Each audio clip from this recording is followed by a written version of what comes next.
আসসালামু আলাইকুম। এখন যাচ্ছি ফার্মের দিকে। ফার্মের যে কাজগুলো পড়ে আছে সেই কাজগুলো সেরে নিতে।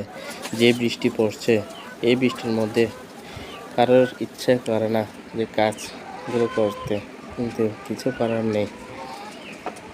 ফার্মটা যেহেতু আমার, সেহেতু আমার এই কাজগুলো করতে হচ্ছে।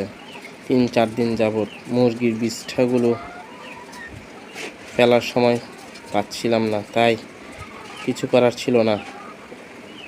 একটু যখন রোদ উঠল ওই সময় চিন্তা করলাম যে যাই, মুরগির বিষ্ঠাগুলো ফেলার ব্যবস্থা করে আসি। এই বৃষ্টির মধ্যে হয়ে গেল সর্দি। এই সর্দির সাথে সাথে জ্বরও উঠে গেল, আর সেই সাথে শরীর ব্যথাও। কিছুতেই কাজ করতে ইচ্ছে করছে না, তারপরে কিছু করার নেই। কারণটা যখন আমারই, সেহেতু আমারই কাজগুলো করতে হয়। তো সবাই আমার জন্য দোয়া করবেন যেন আমি সুস্থ হয়ে উঠি। এই ভিডিওটা করা হয়েছে প্রায় 5 দিন আগে, গত রবিবারে।